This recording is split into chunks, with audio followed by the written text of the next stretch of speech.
بسم الله الرحمن الرحيم کتێبخانەی ڕۆشنایی دەنجی زنجیرە پەیامەکانی گۆڤاری ڕێنوێن ژمارە 27 ناوی کتێب ڕێکەوت لە تەرازووی ژیریدا نووسینی محەممەد صالح ئەبوبەکر شارەزووری ناوی زنجیرە بابەتە فیکریەکان ژمارەی زنجیرە 4 تیڕاژ 2000 دانە نۆبەی چاپ یەکەم ساڵی چاپ 2014 میلادی ژمارەی لاپەڕا 79 لاپەڕا دیزاین ڕەوشت محەممەد پێداچوونەوەی کۆچەر محەممەد مەلا ساڵح چاپخانەی ڕێنوێ سەرپەرشتیار سەرکۆ کەریم ئەحمەد لە بەڕێوەبەرایەتی گشتی کتێبخانە گشتیەکان ژمارەی 1421 ساڵی 2014 میلادی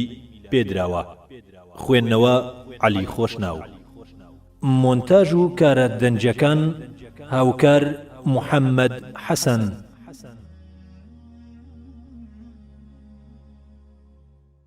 پێشەچی لاپەڕا 3 لا ڕێچکەی بڵاوکراوە کوردیەکاندا لە دەستپێکردنی نووسینی کوردیەوە تا ئەمڕۆ کتێبخانەی کوردی کەڵێنێکی گرنگی بێپڕکردنەوە مابەوە گرنگی ئەو کەڵێنە با گۆڕین و وەرگرتن نەچەسپێ پێویستی بە کرانەوەی دەست و پەنجە و پێنووسێک هەبوو بەکەوتنەکاری مێشکێک باوردبوونەوەی بنگایەک بەبیرکردنەوەی ئاگایەک بۆ ئەم مەبەستە پیرۆزە مامۆستا محەممەد مەلا ساڵحی شارەزووری کەوتە داوێنی پشکنین بە لاداکردن بۆ ئەوەی لە تەرازووی ژیری خۆیدا ڕێکەوت بکێشێ و بیخاتە تەرازووی ڕاستی و گومان لێنەکردنەوە بۆ دۆزینەوەی پەروەردیگار بۆ گەڕان بە دووی پزیشکێک لەو ڕۆژە بێبڕانەوەیە مامۆستا شارەزووری لەم بەراوردکردنی ژیریەدا لەگەڵ ڕێکەوت کەوتە کێشە بەڵام کێشەیەکی بەبەرهەم شاعیری گەورە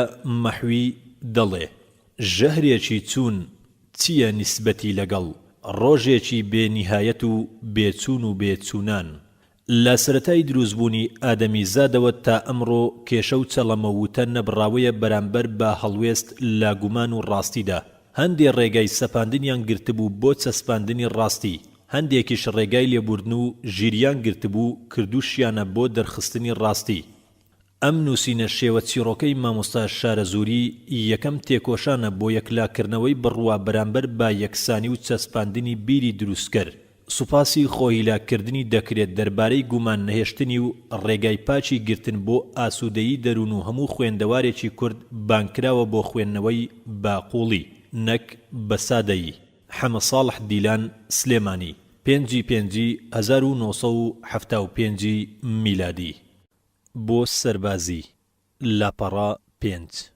پاش ناو خوێندنەوەمان و دابەشکردنمان بەسەر ئۆتۆمبیلەکاندا با کاروانێکی سەربازی لە هەڵەبجەوە بەرەو سلێمانی بەڕێکەوتین لە ئۆتۆمبیلێکی زیلی سەربەتاڵدا خۆمم هەڵسەپاندبوو پاش بیرکردنەوەیەکی زۆر و ڕۆچوون لە دەریای ئەندێشەدا لە پڕ شێوە یەکێکم هاتە پێشچاو کە سەری شۆڕ کردەبەوە بەسەر کتێبێکدا و لە بن ئۆتۆمبیلەکە لە ترسی هوروژمی باخۆی قایم کردبوو بە خەمباریەکەوە دەی خوێندەوە زۆرم پێخۆش بوو چونکە لەو باوەڕەدا نەبووم کە خوێندەوارێکی هاودەمم لەگەڵدا بێت وردە وردە لێی نزیک بوومەوە سەیرم کرد کتێبەکەی دەستی بە زمانی عەرەبیە پتر لێی نزیک بوومەوە هەتا هەستی پێکردم و وتی فەرموو کاکە سوپاس فەرموو خوێندنەوەکەت تێک مەدە وەرە سەر ئەم سندووقە چوومە سەر سندووقەکەی تەنیشتی و دانیشتم ئەویش دیسان سەری شۆڕ کردەوە بەسەر کتێبەکەیدا و ماوەیەکی کەم خۆی خەریک کرد لە دواییدا سەری بەرز کردەوە و وتی تۆیش هەر موکەلەفیت بەڵێ نازانی بۆ کوێمان دەبن بەڕاستی نەخێر بەڵام ئەو ئەفسەری لە دەزگای سەربازی تەجنید بوو دەیگوت بۆ عەمارەتان دەبن وابزانم هەروایە لەم کاتەدا سەرێکی بۆ دەرەوەی ئۆتۆمبیلەکە بەرز کردەوە و با دەستیشی دەیویست پاکەتەکەی دەربهێنێ و جگارەیەک داگیرسێنێ فەرموو سوپاس جگارە ناکێشم پاش داگیرساندنی جگارەکەی و مژلێدانی لەناو دەمە دوو کەڵاویەکەیەوە پرسیارێک دەرهات و گوتی: خەڵکی کوێیت؟ وتم: سەید سادقی شارەزور. وتی: خوێندەواریت هەیە؟ وتم: کەمێک. وتی: ئەم شەو بەند کرایت؟ وتم: نەخێر، چونکە ئۆباڵدار کەفیلم دابوو. زۆر باشە، کەواتە دەبێ هۆگری یەکتری بین. ئەوەیش کچی پورزامە و من ناوم کاوەیە و خەڵکی هەورامانم. بەڵێ، بەو جۆرە لەگەڵ تازە هاوڕێی نێوزیل وا گەیشتینە سلێمانی، لەوێوە بۆ کەرکووک، بۆ بەیانی بۆ بەغدا و لەوێشەوە بۆ عەممارە. کاک کاوە، شتومەکەکەت وەرگرت؟ تەنیا یەک پەت و بێریەیەکی سەر و جووتێک پۆستاڵ، وە دەڵێن دەبێ بەیانیش پێش مەلا بانگدان دەرچن بۆ مەشق. مەشق؟ مەشقی چی؟ ئەو عەریفە ڕەشە دەڵێ وابزانم ناوی ڕۆمی عەذافە، کەواتە لە ئەمڕۆوە بۆمان دەژمێردرێت بۆ سەربازی. بەڵێ، کەواتە بابنوین، شەو درەنگە، نەک بەیانی خەبەرمان نەبێتەوە. ئەم شەوە بەناو نووسین، بەیانی زوو هەڵستام بۆ ئەوەی دەستنوێژ بشۆم، چونکە دەترسام کە بانگ درا ئیتر نەهێڵن بە ئاسانی نوێژەکەم بکەم. دەستنوێژم گرتبوو، لەسەر حەسیرێکی تەنگ دانیشتبووم، چاوەڕوانی بانگم دەکرد. ئەوەندەم زانی کە کاوە لەژێر پەتوەکەیەوە سەری هەڵبڕی وتی: دەئیتر ئەم نوێژە نەبڕایەوە، وانەختێکی تر هەڵمان دەسێنن بۆ گۆڕەپانی مەشق. منیش وتم: کاک کاوە، وانییە، ئادەمیزاد هەموو کاتێ ئاتاجی خوایە و نابێت خوای لە یاد بچێت. ئەویش وتی: خوا خوای چی؟ وتم: ئەو خوایی ئەم بوونەوەرەی دروست کردووە و ئێمەی تێیدا دەژین. بەدەم سەرداپۆشینەوە و خۆپێچانەوە بە پەتوەکەیەوە وتی: لێت ناگرم، چونکە مامۆستا مەلا دەرسی داویت. ئەڵڵاهو ئەکبەر، ئەڵڵاهو ئەکبەر. هێشتا لە نوێژەکەم نەبووبوومەوە کە نائیب حەریف حەمەفەقێ بە دارێکەوە بەر بووە قاچ و قوڵی سەربازەکان و دەستی کرد بە ئینهەڵ ئینهەڵ. کاک کاوە، ئەمڕۆی سەربازیشمان تەواو بوو، وا دەوام خەریکە تەواو دەبێت. با وردە وردە بەرەو گوێی ڕووباری دیجلە بڕۆین و نەختێک لە گوێی ئاوەکە دانیشین. زۆر باشە، فەرموو. پاش ڕۆیشتنمان بۆ سەر ئاوەکە و گۆڕینەوەی چەند وت و وێژێک: بەڕاستی کاک کاوە، زۆر دڵخۆشم بە هاوڕێیەتی ئێوە. سوپاس بۆ خوا. بەڵام چی؟ تخوا تەواوی بکە. دەترسم دڵت گەرد بگرێت. نەبەسەری تۆ دڵم گەرد ناگرێت و زۆرتر دڵخۆش دەبم کە لە هەموو شتێکدا بەرامبەر یەکتر ڕاست و ڕەوان سەریح بین. منیش ئەوەم دەوێت. ڕاستیەکەی سستی بەڕێستان لە ڕووی ئاینیەوە مایەی دڵتەنجیمە و حەزیش دەکەم هۆیەکەی بزانم. چۆن تۆ دەڵێیت وا دەکەم؟ حەز دەکەی نوێژیشت بۆ دەکەم. بۆ من؟ بەڵێ، بۆ تۆ، چونکە دڵی تۆم زۆر دەوێت و نامەوێ بڕەنجیت. ئەگینا من بۆچی؟ ڕاستیەکەی من لام وایە بوونەوەر کەون باڕێکە و دروست بووە کە ڕاستیش دەکەم و زانستیشم لەگەڵدایە.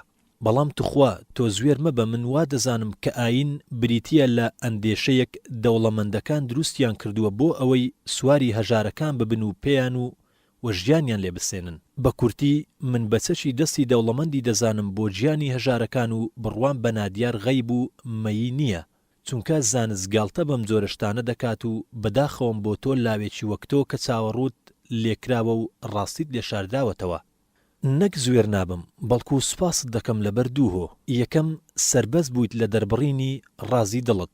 دووەم، تەمەڵ نیت، چونکە زۆربەی بەناو مسلمانەکان هەموو باوەڕێکی ڕاستیان هەیە کەچی لەبەر تەمەڵی وازیان لە ئاینەکەی خۆیان و نەریتی چەند ساڵیان هێناوە.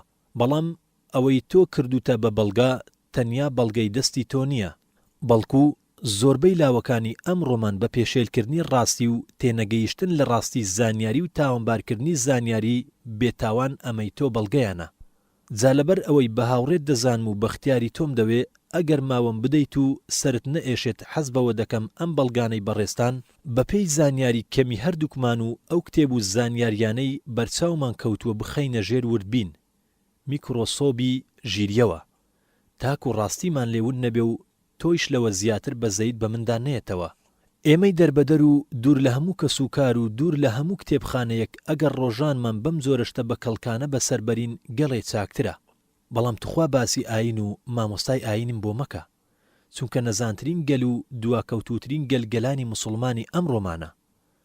لەگەڵتم، ڕاست دەکەیت بەڵام نەک تەنیا ئیسلام بەڵکو هەموو ئاینێک لەم ڕۆژەدا ڕۆڵەکانی بە شارەزایی ئەو ئاینە وەرناگرن و لێی ناکۆڵنەوە بەڵکو ئەگەر بەچکە گاور بوو گاورە بەچکە جوو بوو جووە بەچکە موسڵمان بوو بە پێی سەرنامە دەفتەر النفوس موسڵمانە بێ ئەوەی هیچ لەم ئاینە بزانن بەڵکو شارەزاییان لە بیر و باوەڕەکانی تردا زیاتر هەیە کەواتە ئیسلام جیایە و موسڵمان جیایە ئیسلام شتێکی ترە و موسڵمان شتێکی ترە جەمالەدینی ئەفغانی لە کاتی خۆیدا گوتوویەتی ئەگەر بمانەوێ ڕۆڵە سەربەستەکانی ئەوروپا بانگ بکەین بۆ ئیسلامیەت دەبێ لە پێشدا بڵین خۆمان موسڵمان نین چونکە ئەوان لە ئێمەوە سەیری قورئان دەکەن و کە سەیریش دەکەن چی دەبینن گەلێکی نەزان و نەخوێندەوار و چەقیوی ناو قوڕی ئەفسانە کاتە ئێمە بەو جۆرە دەبینن دەڵێن ئەگەر ئەم کتێبە قورئان ڕاست بوایە شێنکەوتوەکانی بەو جۆرە دواکەوتو نەدەبوون جابۆیە پێت دەڵێم کە ئیسلام زۆر دوورە لە ئێمەی بەناو موسڵمانەوە ئێمە باسی ئیسلام دەکەین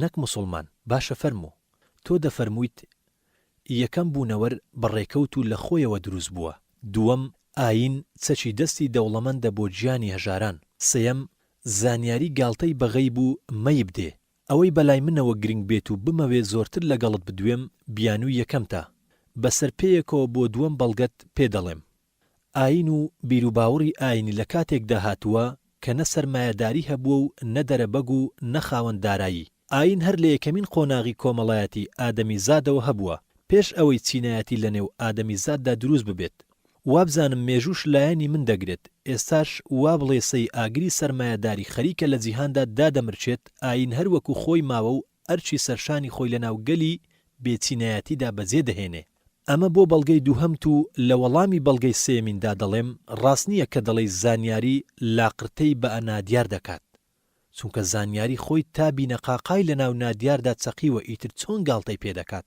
زانست لە ناو غەیبدا چەقیوە چۆن زانست دەڵێ ئەوەی نەچێتە ژێرورد بین میکرۆسۆبەکەمەوە نەیبینم بەبوونی دانانێم ڕاست ناکەیت وانە زانیاری باسی هێزی ڕاکێشانی جاذبیە دەکات بێ ئەوەی ببینێ یان باسی ئەلیکترۆن دەکات یان باسی شەپۆلەکانی بێتەڵ و رادیۆ و تەلەڤیزیۆن دەکات یان باسی کێشەری موکناتیسی دەکات بەبێ ئەوەی هیچ لەم یەکێک شتانە ببینێ بەڵام وەکو لە پێشەوە پێم وتیت هەمووی هۆی یەکەمین بیانوتە کە بەرچاوی گرتووی ئەگەر باوەڕت هەبوایە بەوەی کە یەکێک ئەم بوونەوەری دروست کردووە ئەوە بەو جۆرە تووشی نەخۆشی ڕێکەوت نەدەبوویت و ئەم سەر لێ شێواویەت بەسەردا نەدەهات و بەو جۆرە بێباوەڕ نەدەبوویت جاوا کاتمان تەواو بوو نزیکی لێدانی بەشە خواردنیش هاتووە بالێرەدا باسەکەمان بەجێ بهێڵین بۆ بەیانی و تا بەیانی سەحات دوونی و خوات لەگەڵ نرخی ڕێکەوت لە بارەگای زانیاریدا لاپەڕا 16 کاکاوە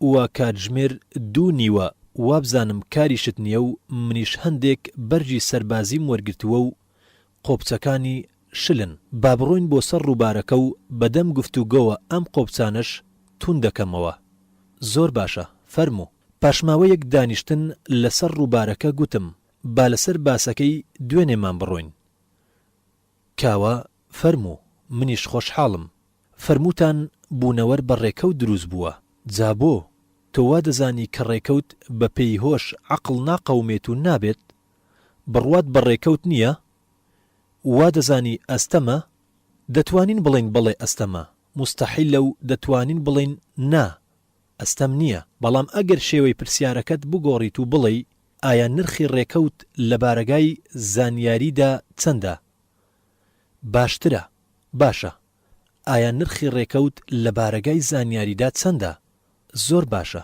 فەرموو 1 2 3 ئەوە چییە دەرزیم بۆ چییە ئەو دەرزیە بگرە یەکێکیان بچەقێنە بە زەویدا و نوچی یەکێکی تریان بکە بە کونی دەرزیدا چرێنراودا ئێستا ئەگەر یەکێک کە ئاگای لە چۆنیەتی ئەم کارە نەبێت و بڵێ ئایا ئەم دەرزیە چۆن کراوە بە کونی ئەوەی تردا بۆ وەڵامەکەی دوو کەس کە هەردووچیان لەناو کۆمەڵدا بەڕازگۆ ناسرابن وەڵامیان دایەوە یەکەمیان وتی پیاوێکی لێزان لە دووری 10 مەتر ئەم دەرزیەی فڕێداوە و چۆتە ناو کونی ئەوی ترەوە دووەمیان وتی نا مناڵێکی نابینای زکماک فڕێدا و چووە کونی ئەوی تریانەوە ئایا کامیان ڕاست دەکەن ژیری دەڵێ پیاوی یەکەم ڕاست دەکات بەڵام ڕێگەی ڕاستی پیاوی دووهەمیش هەیە ئەی هەر بەم شێوەیە دەرزی سێهەمیش کرابوو بە کوونی دەرزی دووهەمدا ئێستا کامیان ڕاستتر دەکەن. کاوە وتەی پیاوی یەکەم دڵ باشتر دەیگرێت بەڵام هەر لەوانەیە وتەی پیاوی دووهەمیش ڕاست بێت.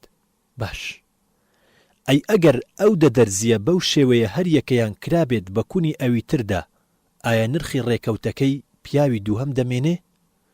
نەخێر. بەڵام بوەستە خۆ ئەگەر یەکێک لەو مرۆڤانەی خوا لە ئاستیان دەفەرموێت وەکانە الئینسان ئەکثەڕە شەیئین جەدەلە هاتوو وتی ئەستەمی ژیری جیایە لەگەڵ ئەستەمی ئاسایی لەوانەیە پیاوی دووهەم ڕاستتر بکات تۆ دەڵێ چی؟ کاوە بڵێم چی؟ با بڵێن ڕاست دەکات. ئەی ئەگەر ئەم دەرزیە هەر یەکەیان ژمارەیان لێدرابوو لە یەکەوە هەتا بۆ هەر دەرزیەک ژمارەی تایبەتی خۆی و بەم جۆرەش کرابوو بە کوونی یەکتردا و هەر ئەم پیاوە زۆر بڵێەوتی ئەم دەرزیانە لە تورەگەیەکدا بوون و مناڵێکی نابینا دەستی کرد بەناو تورەگەکەدا و بەڕێکەوت هەر یەکەیان بەپێی ژمارەی خۆی یەک لە دوای یەک هەموو دەرزیەکانی دەرهێنا و هەڵیدان کەچی هەر بەڕێکەوت چوونە کوونی یەکترەوە و ئابەم شێوەیە کە دەبینی و ئەم پیاوە هەوڵی تاشینی بەڵگەی دەدا بۆ سەلماندنی وتەکەی. ئایا بڕوای پێدەکەی؟ کاوە دیار نییە. نەخێر چونکە جێگای بڕوانییە. ئایا دەزانی بۆچی بڕوای پێ ناکرێت؟ با پێت بڵێم. فەرموو. هەر کاتێک ژمارەی شتی تێکەڵاو کەم بێت ئەوە ڕێژەی ڕێکەوت زیاد دەکات و بە پێچەوانەوە کەم دەکات. واتە ئەگەر دوو شت بوون ئەوە ڕێژەی ڕێکەوت وەک یەکێک دژی دوو بوەستێ وایە. خۆ ئەگەر دەشت بوون بۆ هەر یەکەیان وەکو یەک بێت دژی دەوایە چونکە هەر یەکەیان ماوەی دەرچوونی هەیە وەک ئەوی تر بێ زیاد و کەم. خۆ ئەگەر زیاتر بێت ڕێژەی ڕێکەوت نەکەم بەڵکو هەر نامێنێ. ئێستا بڵین مناڵە نابیناکە یەکەم دەرزی بەپێی ژمارەی خۆی دەرهێنا وەکو یەک دژی دەوایە بەڵام ئەگەر دەرزی یەک و دوو هەمی دەرهێنا وەکو یەک دژی سەد وایە چونکە هەر یەکەیان جەنگ لەگەڵ خانەی یەکان دەکات کەواتە دژی سەد دەگرێتەوە. و ئەگەر مناڵەکە یەک و دوو سێ هەم دەرزی هەر یەکەیان بەپێی زنجیرەی ژمارەکان و بەسەر یەکەوە دەرهێنا ئەوە ڕێژەی ڕێکەوت وەکو یەک دژی هەزار وایە. خۆ ئەگەر هەر دەرزیەکەی بەڕێکەوت دەرهێنا بەپێی ژمارەی خۆیان و یەک لە دوای یەک هەر بەڕێکەوت ئەوە یەک دژی 10 ملیار دەوەستێ. کاوە 10 ملیار؟ بەڵێ ئەمە تەنیا دەرهێنانی دەرزیەکان لە ناو تورەگەکەدا ئیتر بێجگە لە هەڵدان و چەقین بەڕێکەوت. فەرموو ئەوە پێنووس و ئەوەیش پشتی پاکەتەکە لێکی بدەرەوە. کاوە بەڵێ ڕاستە. قەیدی نییە. ئەمەش هەڕێی تێدەچێت و لەوانەیە ڕاست بکات. شتێکی تر فەرموو ئەگەر تۆ خاوەنی چاپخانەیەک بیت و ئەو چاپخانەیە 9 ملیۆن پیتی تێدا بێت یەکێ لە کرێکارەکانی چاپخانەکەت هاتووتی ئەم شەو بوومە لەرزەیەکی گەورە قەوما و هەموو پیتەکانی چاپخانە و قاخەز و کلێشەکان هەمویان تێکەڵاو بوون و پژان بەسەر یەکدا و لەم تێکەڵاو بوونە بەڕێکەوت ڕستەیەکی مانادار کە لە دەوشە پێ کاتبێت چاپ بووە. ئایا بڕوای پێدەکەیت؟ کاوە دەتوانم بڵێم بەڵێ هەرچەندە نەختێک زەحمەتە.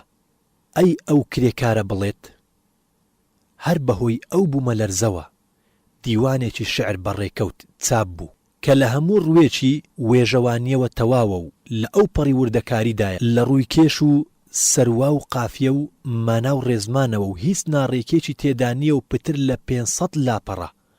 ئایا بڕوای پێدەکەیت؟ کاوە نەخێر. بۆچی؟ کاوە چونکە درۆکەی دیارە و بە هیچ شێوەیەک جێگای باوەڕ نییە. بەهۆی بوومە لەرزەیەکەوە چۆن کتێبێک بەو شێوەیە و لە 500 لاپەڕە پێ کاتبێت چاپ دەبێت. با پێت بڵێم بۆچی نابێت.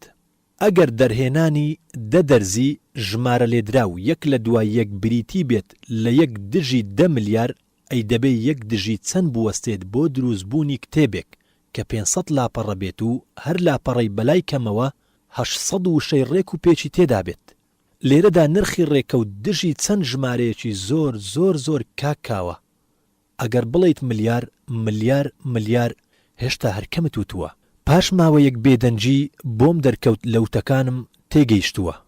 وتم بەڵێ کاکە گیان ئەمە بۆ کتێبی چاپخانەیەک کە وشەکانی بە تەسبیحی دەستی یەکێک لە سۆفیەکانی بیارە دەژمێردرێت. ئەی چی دەڵێیت بۆ کتێبی خوا وشەی خوا کە خۆی دەفەرموێت قل لو كان البحر مدادا لكلمات ربي لنفد البحر قبل أن تنفد كلمات ربي ولو جئنا بمثله مددا. واتا محمد بڵێ بەبێ بڕواکان ئەگەر ئاوی هەموو دەریا و زەریاکان ببن بە مەرەکەب و وشەکانی خوای پێ بنووسرێتەوە، دەریا و زەریاکان وشک دەبن پێش ئەوەی وشەکانی خوددا تەواو بن. ئەگەر ئەوەندەی تریش دەریا بهێنن بۆ نووسینەوە، هەر وشەکانی خوددا تەواو نابن. هەروەها الله سبحانه وتعالى دەفەرموێ ولو أنما في الأرض من شجرة أقلام والبحر يمده من بعده 7 أبحر ما نفدت كلمات الله. واتا ئەگەر هەرچی درەخت هەیە لەسەر ڕووی زەوی بکرێن بە پێنووس و دەریا و 7 دەریای تریش ببن بە مەرەکەب و وشەکانی خوای پێ بنووسرێتەوە، هێشتا وشەکانی خوا هەر تەواو نابن. کاوە مەبەست لە کتێبی خوا وشەی خوا قورئان نییە؟ داواکارم بە چاوێکی بەرزتر سەیری قورئان بکەیت و زیاتر بۆی ڕۆبچیت. نەخێر، مەبەستی خوا قورئان و وشەکانی قورئان نییە. قورئانێکی کەمی دیاریکرا و نووسراو لە چەند لاپەڕەیەکی کەمدا دەخوێندرێتەوە لە ماوەیەکی کەمدا کەی نووسینەوە پێویستی بە 7 دەریا هەیە. نەخێر، مەبەستمان لە بوونەوەرە. چۆن وشەکانی خوا تەواو دەبێت کە هەموو ئەتۆمێک لە ئاوی دەریاکان و هەموو کلۆرۆفیلی درەختەکان و درەختەکان خۆیان وشەی ئەڵڵان، بەڵکو هەموو بوونەوەر لە ئاتۆم ڕەگەزایەتی، یاسا، ڕژێم، ڕێژە، پەیوەندی، قەوارە، تۆپەڵە، بارستایی، کێش، ماوە، کات، وێنە، شێوە، ڕەنگ، دانیشتن و هەڵسوکەوت، چۆنیەتی و جۆر هەتا دوایی وشەی ئەڵڵان. بەڵێ وشەی ئەڵڵان. جا ئێستا کەوتینە سەرباسەکەمان. فەرموو لەگەڵم با هەندێکی کەم بە چاوی هۆش و ژیریەوە سەیری هەندێ لە دروستکراوەکانی خوا بکەین هەتا بزانین ئەم بوونەوەرەی ئێمەی تێدا دەژین چۆنە، هەر لە پەیوەندی نێوان پارچەکانی و ئەندازە و یاسا و جوولانەوە و هەتا دواییەوە. پێشەچی بانەختێک گوێڕایاڵین بۆ قورئان و بزانین چی دەفەرمێت، جادوایی بەراوردی بکەین لە وتەکانی زانیاریدا هەتا بزانین نرخی ڕێکەوتەکەی بەڕێستان بەرامبەر بە هاوسەنجی دروستبوونی بوونەوەر چەندە. الله سبحانه وتعالى دفرموه إنا كل شيء خلقناه بقدر. واتا إما خواها مشتك من بأندازة دروس كردوه. لآياتي تر الله سبحانه وتعالى دفرموه وكل شيء عنده بمقدار. واتا مشتك لا إخوا بأندازة.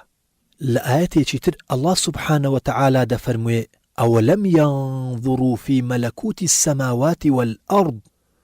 واتا محمد صلى الله عليه وسلم تو بڵێ با سەیری ئاسمان و زەوی بکەن و بزانن چیان تێدا هەیە. هەروەها الله سبحانه وتعالى دەفەرمێ وكأي من آية في السماوات والأرض يمرون عليها وهم عنها معرضون. واتا هەر نیشانەیەکی بوونی خوا بکەوێتە بەرچاوی بێباوڕەکان لە ئاسمانیان لە زەوی، ئەوان ڕووی لێ هەڵدەچەرخێنن.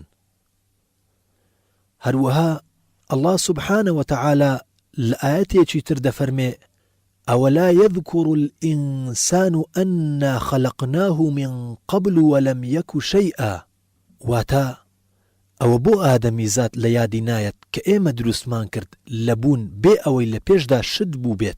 هەروەها الله سبحانه وتعالى لآياتي تردا دەفەرموێ فلا أقسم بمواقع النجوم وإنه لقسم لو تعلمون عظيم. واتا سوێن دەخۆم بەڕێو شوێنی مەڵبەندی ئەستێرەکان کە ئەمەیش سوێندێکە ئەگەر بزانن زۆر گەورەیە. بەڵێ کاکاوە زۆر گەورەیە. هەروەها الله سبحانه وتعالى لآياتي تر دەفەرمێ وترى الجبال تحسبها جامدة وهي تمر مر السحاب. واتا هەرکە کێوەکان بەدی دەکەیت وا دەزانی وەستاون کەچی لە ڕاستیدا نەوەستاون بەڵکو وەک پەڵە هەور دەڕۆن. هەروەها الله سبحانه وتعالى لآياتي تر دەفەرمێ ويسألونك عن الروح قل الروح من أمر ربي وما أوتيتم من العلم إلا قليلا. واتا بێباوڕەکان پرسیاری چۆنیەتی گیانت لێ دەکەن تۆیش پێیان بڵێ گیان لە فەرمانە نادیارەکانی ئەڵڵایە ئێوە ناتوانن بزانن چییە ئێوە زانیاریەکی کەمتان دراوەتێ بەڵێ کاکاوە ئادەمیزاد هەرچەند زانابێت هەر زانیاری کەمە بەهەمان شێوە الله سبحانه وتعالى لە ئاەتێکتر دەفەرمێ أولم يرى الذين كفروا أن السماوات والأرض كانتا رتقا ففتقناهما وجعلنا من الماء كل شيء حي أفلا يؤمنون واتا آية بباوركان سيرناكن آسمان زوي يكتو پەڵەبوون لە دواییدا جیامان کردوونەتەوە پەیوەندی ژیانی هەموو زیندەوەرێکمان بەستووە بە ئاوە و بەهۆی ئاوەوە زیندون ئیتر بۆ باوەڕ ناهێنن بەخوا و خۆیان جێل دەکەن کاکاوە ئەوەش بزانە کە محەممەد صلى الله عليه وسلم بیردۆزی سەدیمەکانی نەخوێندووە و سێر جێمس جێزیشی نەدیوە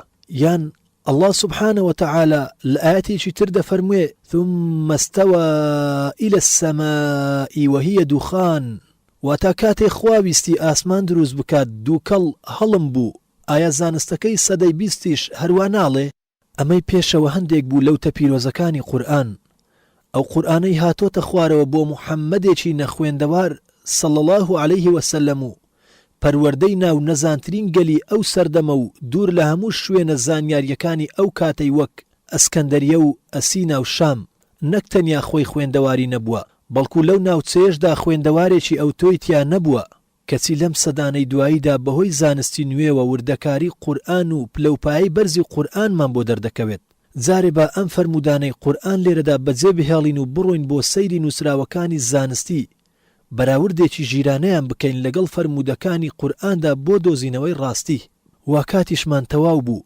نەوەک فریای بەشە خۆراکی ئێوارە نەکەوین تا بەیانی سەحات 2 5 خوڵەکی پاشنیوەڕۆ خوات لەگەڵ ئاسمان لاپەڕا سی الله سبحانه وتعالى دەفەرمێ سنريهم آياتنا في الآفاق جائستا كاكاوە کام زانیاری بدەینە بەرتیشکی زانست هەتا جێگای دەستی تاقا خوامان بۆ دەربکەوێ کاوە ئارەزووی تۆیە کەواتە با نە بە ئارەزووی من و نە بە ئارەزووی تۆ بێت بەڵکو با بە ڕێبازی قورئان بڕۆین چونکە قورئان هەر کاتێک داوای وربوونەوەی دروستکراوەکانی خوا لە مرۆڤ دەکات لە ئاسمانەوە دەست پێ دەکات وەک دەفەرمێ أولم ينظروا في ملكوت السماوات والأرض وما خلق الله من شيء وتا أو بو سيري دروس كراوكاني خوانا كان لآسمان وزوي وبزانن تنشتي سرسرهينري دروس كردوا باشا بو آسمان فرمو سواري أوبولوي انديش ببا جا ئێستا کاکاوە باسی کام ئاسمانت بۆ بکەم ئەم ئاسمانەی خوا بەو زۆرە بە گرنگی ناوی دەبات و زانستی نوێ بۆی دەرکەوتووە ئەو کاتەی کە قورئان هاتۆتە خوارەوە گرنگی ئەم ئاسمانە بەم زۆرە بە ئەندێشەی کەسدا نەهاتووە و نەیانزانیوە کە ئاسمان ئەوەندە فراوانە جا هەروەک لە جوگرافیادا خوێندوتە تیشک لە یەک چرکە پانیەدا ماوەی 186,000 میل یان 300,000 کیلۆمەتر دەبڕێت هەروەها لە یەک خولەک دەقیقەدا 11,160,000 میل دەبڕێت هەروەها لە ساڵێکی ئێمەدا تیشک ماوەی 6 ملیۆن واتان نزیکەی 6,000 ملیار میل دەبڕێت ئەم ماوە ناوندراوە بە ساڵی تیشچی بۆ ئەوەی بتوانین ئاسمانی پێ بپێوین واتە ئەگەر وتیان فڵانە ئەستێرە یەک ساڵی تیشچی لە فیسارە ئەستێرەوە دوورە مانای ئەوەیە 6,000 ملیار میل لێوە دوورە کاکاوە مانگ نزیکترین پارچەی ئاسمانیە لە ئێمەوە تیشکەکەی بە کەمتر لە 2 چرکە دەگاتە زەوی چونکە 240,000 میل لێمانەوە دوورە بەڵام خۆر لە ماوەی 8 خولەک دەقیقەدا تیشکەکەیمان دەگاتێ چونکە 93 ملیۆن میل لێمانەوە دوورە بەڵام ئایا دەزانی کە ئێمە و مانگ و کۆمەڵەی خۆر هەمویان دراوسێ و زۆر لە یەکەوە نزیکین دوورترین ئەستێرە داڵی فڕیوە کە ماوەی 14 ساڵی تیشتی لێمانەوە دوورە بەخوا زۆرە 14 ساڵی تیشتی ئەمەش هیچ نییە لە دوای ئەمەوە ئەستێرەی داڵی نیشتوو دێت کە 30 ساڵی تیشتی لێمانەوە دوورە دوای ئەمانیش ئەستێرە هەیە کە 1000 ساڵی تیشتی لێمانەوە دوورە ئەمانەش هەمویان لەگەڵ خۆمان لە یەک کەشکەشان دادەژین کە پێی دەوترێت کەشکەشانی ڕێگای کاکێشان و لە دوای ئەم کەشکەشانی خۆمانەوە سدیم هەیە وەک سدیمی ڕستەژەنە کە 1 ملیۆن ساڵی تیشتی لێمانەوە دوورە لە دوای ئەم بە هەزاران سەدیمی تر هەیە بەڵام نایانە ژێر زانستی زاناکانی سەدەی 20ەوە بەسە بۆ فراوانی ئاسمان کە خوا دەفەرمێت والسماء بنيناها بأيدي وإنا لموسعون ئەوەتە ئاسمانمان دروست کردووە بەهێز و بەردەوامین لەسەر پان و پۆڕکردنی ئەمە بۆ فراوانی ئاسمان بەڵام ئایا ژمارەی ئەستێرەکان چەندن جارئەن بە هەزار ئەستێرەیان دەژمارد لە دواییدا بە ملیۆن و ملیاردەیان ژمارد بەڵام ئێستا زاناکان دەڵێن هەر تەنها ئەم کەشکەشانەی ئێمە تێیدا دەژین پتر لە 30 ملیار ئەستێرەی تێدایە و چەند کەشکەشانی تر هەن لە دوای ئەمەوە کە تا ئێستا 500 کەشکەشانیان دۆزیوەتەوە و زاناکان دەڵێن ئەگەر ئامێری چاکتر هەبێت لەوانەیە پتر لە ملیۆنێک کەشکەشانی تر هەبێت کاکاوە قورئانی پیرۆز دەفەرمێت والشمس تجري لمستقر لها ذلك تقدير العزيز العليم واتا خۆریش خول دەخوات لە خولگەی خۆیدا ئەوەی فەرمانی خوای بەدەسەڵات و زانا هەروەها دەفەرموێت وكل في فلك يسبحون واتا هەموو ئەستێرەکان هەر یەکەیان لە گەردوونی خۆیدا مەلەوانی دەکا کاکە گیان چەند سەدە دوای پێغەمبەر صلی الله عليه وسلم زاناکان وایان دەزانی ئەم ئەستێرانە ماون لە جێگای خۆیاندا و ناجوولێن و پێیان دەوتن کۆمەڵەی ئەستێرە چەسپاوەکان کە هەتاوی شێچێک بوو لەو کۆمەڵە بەڵام لە دواییدا زانست سەلماندی کە قورئان ڕاست دەکات و زاناکانی دوای پێغەمبەر صلی الله عليه وسلم بە هەڵە چوون زانست سەلماندی نەخۆر و نە هیچ ئەستێرەیەک وەستاو نییە بەڵکو هەمویان مەلە دەکەن بەڵێ لە دەریای بێبنی ئاسماندا مەلە دەکەن و هەر یەکەیان شوێنی تایبەتی مەلەکردنیان بۆ دیاری کراوە و کەسیان لە کەسیان ناکەون و هەتا جیهان دەمێنێت ئافرین ڕێکەوت بۆ خۆت و ئیشت بۆ خۆریش دەگەڕیت بەڵێ ئەی ئەوە نییە قورئان دەفەرموێ والشەمس تەجری لمستقر لها زانست هیچ کاتێک دژی قورئان نەوەستاوەتەوە و بۆ زاناکان دەرکەوتووە بەبێ هیچ گومانێک کە خۆر لە ماوەی 26 ڕۆژی ئێمەدا جارێک بە دەوری خۆیدا دەسوڕێتەوە دەی من زۆر حەزم لە باسی گردون زانیە بە تایبەتی کە ئەم باسەیش پەیوەندی هەیە بە فەلسەفەوە چیت بۆ باز بکەم کتێبێکی گردون ناسی فەلەکی بکڕە و بیخوێنەرەوە بزانیت ڕێکەوت چەند بەدەستەڵات و هێزە و تاکو بۆ دەربکەوێت کە خۆر هەیە 500,000 ئەوەندەی خۆرەکەی ئێمە ڕووناچی زیاترە ئەو ئەسێرەی خۆمان پێی دەڵێن گەلاوێش و دەمە و بەیانی هەڵدێت 26 ئەوەندەی ئەو هەتاوەی خۆمان ڕووناچی بەهێزترە ئەمە لەبارەی ڕووناچی خۆرەوە خۆ لەبارەی گەورەیەوە زاناکان دەڵێن ئەو تۆزەی لەگەڵ تیشتی هەتاودا دێتە ژوورەکەتەوە و لە ناو تیشکەکەدا مەلە دەکات قوارەی ئەو تۆزە چەندە لە چاو قوارەی هەموو زەویدا قوارەی هەتاویش ئەوەندەیە لە چاو قوارەی کەشکەشانی جا بۆ ئەوەی بزانی قوارەی ئەم سەدیمە چەندە پێت دەڵێم قوارەکەی 1000 ملیار ئەوەندەی هەتاوە چونکە تیرەی ئەم سەدیمە 30,000 ساڵی تیشکیە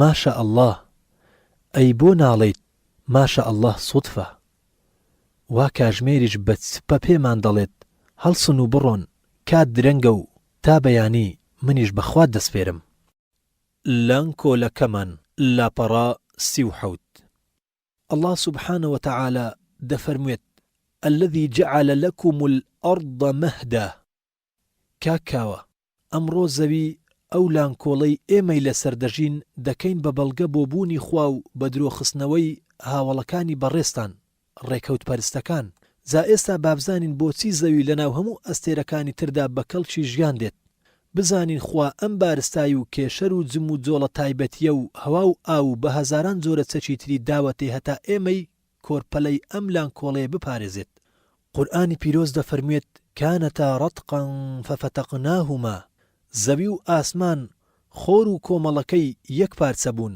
هەروەک زانستی سەدەکانی دوایی سەلماندی کە ئەم فەرمودەی قورئانە ڕاستە و بێلەکەیە قورئان و زانست دەڵێن کە هەموو کۆمەڵەی خۆر یەک پارچە بوون و جیابوونەتەوە لە یەکتری ئایا بۆچی تەنیا زەوی لەناو هەموویاندا بە کەڵکی ژیانی ئادەمی زاد دێت ئەوانی تر بە کەڵکی ژیان نایەن چونکە یەک جێگاکەی و سوڕانی جێگای زەوی لە چاو دوور و نزیکی لە خۆرەوە زۆر گرنگە بۆ ژیانی ئێمە با سەیرێکی سوڕانی هاوڵەکانی تری زەوی بکەین کاوە باشە فەرموو زاوا عەتارد ئەویش هەر وەک زەوی بە دەوری خۆیدا و بە دەوری خۆردا دەسوڕێتەوە بەڵام لە ماوەی 88 ڕۆژی خۆماندا ئەنجا ئەو خولێک دەدات بە دەوری خۆیدا، کەواتە لەم ماوەدا نیوەی سوتێنەر و نیوەکەی تری بەستەڵۆکە.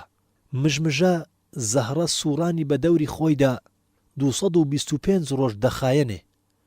ئەویش وەک زاوە عەگارد ڕوویەکی زۆر سارد و ڕوویەکی زۆر گەرمە، نە ئاو نە هەوای تێدا نییە، بەڵکو چڕە دووکەڵ و هەڵمێکی زۆر پڕی تێدایە، کەواتە بۆ ژیان بە کەڵک نایەت. ئێستا هەندێک دەڵێن گوایە ئەستێرەی بارام مەریخ بۆ ژیانی ئادەمیزاد دەست دەدات، هەر لەبەر ئەوەی کە لە ماوەی 24 سەعاتدا سوورانی بە دەوری خۆیدا تەواو دەکات، واتە بە هەمان شێوەی زەوی. بەڵام ڕاستیەکەی بۆ ژیان دەست نادات، چونکە هەر ساڵێکی 687 ڕۆژە و پلەی گەرمای 7 پلە لەژێر سفرەوەیە و گازی ئۆکسیجینی تێدا نییە، کەوابوو بۆ ژیان دەست نادات. ئەستێرەی مشتری کە لە 12 ساڵدا 6 ڕۆژ تەواو دەکات و ئەستێرەکەش زوحەل کە لە 29 ساڵدا 6 ڕۆژ تەواو دەکات، خۆ ئەستێرەی ئۆرانۆس کە لە ماوەی 48 ساڵدا و نیپتۆن کە لە ماوەی 160 ساڵدا و پلۆتۆ لە ماوەی 247 ساڵدا 6 ڕۆژیان تەواو دەبێت، ئاشکرایە ئەمانە هیچیان بۆ ژیانی ئادەمیزاد دەست نادەن، تەنیا زەویە بۆ ژیانی ئێمە دەست دەدات، چونکە نزیکی و دووری لە خۆرەوە مامناوەندیە و گەرما و سەرمای مامناوەندیە و بارستایی و تۆپەڵەی لە هەموو کۆمەڵی خۆر تەنانەت لە خۆریش زیاترە. هێزی ڕاکێشانی مامناوەندیە. سوورانی ڕۆژانە و ساڵانەی زۆر باشن بۆ دروستکردنی شەو و ڕۆژ و کەشەکان وەرزەکان. ئایا کاکاوە ئەم زەویە ڕێکەوت بەدەستی قودرەتی بەو جۆرە و لەو شوێنەدا دروستی کرد؟ دووەم، هێزی ڕاکێشان ئەلجاذیبیە. الله سبحانه وتعالى لقرآن پیرۆزەکەیدا دەفەرمێ: الله الذي جعل لكم الأرض قرارا. ئایا مانای هێزی کێشەر لەم ئاەتەدا بەدی ناکەیت کە ئەگەر ئەم هێزە نەبوایە جگە لەوەی خۆت و شارەکەت دەفڕین، هەموو ئەستێرەکان و هەتاوەکانیش دەکەوتنە سەریەک و هیچ دیمەنێکی ژیانت نەدەدی. بەڵام کاکاوە حەقی خۆتە باوڕت بەبوونی ئەم هێزە نادیارە نەبێت، چونکە زانیاری ئێستا شوێنەوارەکەی نەبێت هیچی تری لێبەدی ناکات، واتە غەیبە. سەیەم، چەکەکانی تری زەوی. کاکاوە ئەگەر قەوارەی زەوی لەمەی ئێستا گەورەتر یان بچووکتر بوایە ژیان نەدەبوو، خۆبارستاری زەوی کەمتر یان زیاتر بوایە ژیانیان هەر نەدەبوو یان زۆر گران دەبوو. ئەگەر سوورانی بە دەوری خۆی و خۆردا خاوتر یان گرشتر بوایە، نەبەو جۆرە شەو و ڕۆژ ڕێک و پێک دەبوو، نەکەژەکان فسوول پەیدا دەبوو، کە ئەمەش هۆی پەیدابوونی کشت و کاڵە بۆ تێرکردنی سکمان. دووری و نزیکیمان لە ناوچەق مەرکەزی هێزی کێشەری زەویەوە گەورەترین بەڵگەیە بۆ پەرپەرستانەوەی هەزاران سەر لێ شێوا و دەروێشەکانی ڕێکەوت. ئەی ئاو، بەڵێ ئاوی زەوی کە گەورەترین هۆی مانەوەمانە لەم سەرزەویە. زانیاری دەڵێ ئاو بنەڕەتی ژیانە. کاکە گیان، کامەیە جێدەستی ڕێکەوت لە دروستکردن و کاتی بارینی و دابەشکردنی بەم شێوە جوانە؟ هەروەک دەزانین ئاو لە یەکگرتنی ئۆکسجین و هایدرۆجین پێکاتوە و ئەم دوو گازەش لە پلەیەکی گەرمی زۆردا ناڵچێن، هەروەک لە سەرمایەکی زۆردا ناڵکێن. کێ ئەم پلە گەرما مامناوەندی بۆ دروست کرد، بە تایبەتی لە سەر زەوی و بێدەستە خوشکەکانی تری زەوی؟ ئیتر باسی ماسی و مەلەوانی و بازرگانی ئەم ئاو و بڵاوکردنەوەی بەم شێوە جوانەی کە چوار لە سەرسەی زەوی ڕووی زەوی ئاوە، ئەمانە هەر باسی مەکە. با لەوە زیاتر هەستی ڕێکەوت پەرستەکان بریندار نەبێت. ئەی هەوا، ئەی بۆ باسی هەوا نەکەین کە یەکێکە لە چەکە بەهێزەکانی زەوی و بۆ مانەوە و پارێزگاری ئێمەی ڕۆڵەی ئەم زەویە. کاکاوە هەمومان دەزانین هەوای ئۆکسجین بێتام و بێبۆن و بێڕەنگ و ناس و تێو یارمەتی سوتاندن دەدات. هەموو گیان لە بەران تەنانەت زەوی خۆیشی هەڵی دەمژێت کەچی لە یەک ڕێژەی نەگۆڕاودا دەوەستێ و هەتا جیهان جیهانە زیاد و کەم ناکات. ئەو ڕێژەیەش لە 121. خۆ ئەگەر نەختێک لەم ڕێژەیە کەمتر بێت هەمومان دەمرین و ئەگەر نەختێک لەو ڕێژەیە زیاتر بێت ئەوە بەدەنکەش قارتەیەک ناوچەیەکی گەورە گڕ دەگرێت. کاکە گیان ببوورە لەوەی ماوەم نییە هەتا باسی چۆنیەتی مانەوەی ئۆکسجین و هەناسەدانی ڕووەکەکانت بۆ بکەم. کاوە قەیدی نییە، فەرموو. یەکێکی تر لە چەکەکانی زەوی ئاگرە. ئاگر؟ بەڵێ ئاگر. زانست دەڵێ ئاگر بریتیە لە ڕواڵەتی پەرەسەندنی سوتاندنی شت. سوتاندنی بە مانای گشتی بریتیە لە ڕواڵەتی یەکگرتنی تەنێک لەگەڵ تەنێکی تر و ئۆکسجیندا. بەڵام ئەو سوتاندنەی کە گەرما بگەێنێت بریتیە لە یەکگرتنی ئۆکسجین لەگەڵ کاربۆندا. ئەم کاربۆنش لە هەموو تەنێکدا هەیە. بەڵام ڕێژەی لە ڕووەکدا زۆرترە لەبەر ئەوەی دار باشتر دەسووتێ. ئاگر یەکێکە لە هەرە پێویستیەکانی ئادەمیزاد لەم لانکۆڵەیەدا بۆ خۆگەرمکردنەوەی زستان و چێشلێنان و پیشەسازی هەتا دوایی. خۆ ئەگەر ئاگریش وەکو ئاو و هەوا زۆر بوایە هەموو سەرڕووی زەوی دەسووتان، بەڵام خوا شاردوویەتیەوە لە ناو داری تەڕدا یان لە ژێر زەوی و بە شێوەی نەوت و بەنزین و گۆگرت لە کاتی پێویستدا دەتوانین دروستی بکەین. الله سبحانه وتعالى دەفەرمێ: الذي جعل لكم من الشجر الأخضر نارا فإذا أنتم منه توقدون. ئاگر هەموو کاتێ ئامادە نییە، بەڵکو دەبێ ئێمە هەڵسین بە پێکێنانی.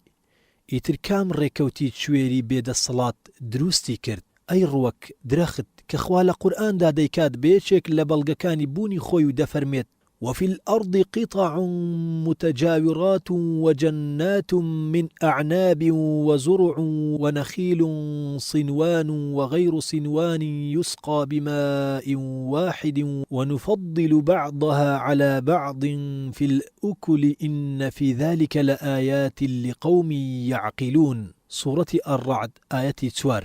واتە لە زەویدا چەند پارچە زەویەک هەن و لە تەنیشتی یەکترن کەچی زۆر جیاوازیان هەیە لەگەڵ یەکتری وەک بە پیتی و بێپیتی، ڕقانی هەتا دوای. دیسان باخ و ساباتی ڕست درێ و دانەوێڵە و دارخورما یەک پەل و چەند پەل، ئەمانە هەمویان بە یەک ئاو دەدرێن کەسی ڕێزی هەندێکیان منداوە بەسەر ئەوانی تر لە خواردندا بەهۆی تام و ڕنگ و بۆن و ئاوداری و وشچی و زۆری و کەمی ڤیتامینەکان هەتا دوای. ئەمە نیشانەی بوون و دەسەڵاتی ئەڵڵایە، بوونی ئەو دەستە بەهێزەی کە بە هەزاران بەڵگەی بەو زۆرە دروست کردووە هەتا بیدۆزینەوە و بیناسین. بەڕاستی زاناکانیش سەرسامن لەم مەتەڵی درەخت. سەیر دەکەی درەختێک بە تەنیش ئەوی ترەوەیە و یەک هەوای کاربۆن دەخۆن و بە یەک ئاو دەدرێن، یەک جۆرە کلۆرۆفیل بەکار دەهێنن. ئەگەر ڕێکەوتەکەی بەڕێستان ڕاست بێت دەبێ هەموو درەختەکان یەک جۆرە بەربگرن. ئەی شێوەی جوانی ئەملان کۆڵەیە، هەر لە دیمەنێکی جوانەوە هەتا دانیشتێکی سەرچاوی زەڵم، شمشاڵی شوانێکی لاپاڵی چیا، کچێکی نەشمیلە، پارچەیەک ساز و ئاواز، شەپۆلی ئاو، پەڕەی گوڵ، باڵی پەپولا، پەڕی عیانەمەل، کڵچی تاوس، بەهار و دەشتی شارەزور، هاوین و بەفراوی هەورەمان و کۆساڵان، و قەندیل، پاییز و گەلاڕێزان، زستان و چیرێوەی بەفر هەتا دوایی. ئایا ئەم دیمەنە بەڕێکەوت دروست بوون کاکاوە؟ بەسە خۆ جێرکردن و پێشێلکردنی ژیری، بەسە خۆ خەساندن و لەناوبردنی ژیری. ئەمە بوو لانکۆڵکەکەمان، یان بڵێن میوانخانەکەمان لە ڕێی کاروانی لەدایک بوونەوە بۆ گۆڕ. ئیتر بەخوات دەسپێرم تا سبەینێ و قۆناغێکی تری باسەکەمان خۆمان. لاپەڕا 47. الله سبحانه وتعالى دەفەرمێ: وفي أنفسهم حتى يتبين لهم أنه الحق. کاکاوە خۆزگا و ئادەمی زادەی بە شەقامەکاندا خۆی بە کەش و فشێکەوە بادەدات، دەیزانی لە چی دروست بووە. کاوە مەبەستت چییە؟ گوایە ئەویش مرۆڤێک نییە وەک ئێمە؟ با بەڵێ، ئێمە و ئەو هەر لەو هێلکەیە دروست بووین. کاوە هێلکە؟ بەڵێ هێلکەیەک وەک هێلکەی مریشک، بەڵام زۆر بچووکتر، بە جۆرێک کە کێشانەی ئەو هێلکەیە بریتیە لە 1 لەسەر ملیۆنی گرامێک. ئەم هێلکەیە نێچیری گیاندارێکی نێرینەیە کە پێی دەوترێت تۆوی پیا و حەیەوان منوی. ئەم گیاندارە نێرینەش زۆر زیرەک و وریا و لێزانە، دەزانێت کە هێلکە خۆشەویستەکەی لە دەرگای ماڵەکەیدا چاوەڕێی دەکات و دەشزانێت هیچ ڕێگایەک نییە بۆ گەیشتن بەو خۆشەویستە لە ڕێگای منداڵدان ڕەحمەوە نەبێت، لە کاتی کۆبوونەوەی پیا و ژندا جیماع نەبێت. جا پێش ئەوەی بگاتە لای خۆشەویستەکەی دەزانێت ئەم زۆر بچووکە لە چاو هێلکەکەدا و ناتوانێت دیواری هێلکەکە بدرێت و بچێتە ناویەوە، بۆیە داوا لە ڕێکەوت دەکات کە سەرێکی تیژی بۆ دروست بکات هەتا بتوانێت دیواری هێلکەکە بدرێت و بچێتە ژوورەوە. دیسان ئەم گیاندارە لە ناو ئاودایە چۆن بڕوا؟ چۆن؟ کاکاوە ڕێکەوت ملێکی درێژ و کلکێکی درێژ و سەرێکی تیژی بۆ دەردەکات هەتا بتوانێت مەلە بکات و ئاوەکەی بە تیژی ببڕێت و هەر بە تیژی خۆی بدات بە دیواری هێلکەکەدا و بچێتە باوەشی خۆشەویستەکەیەوە.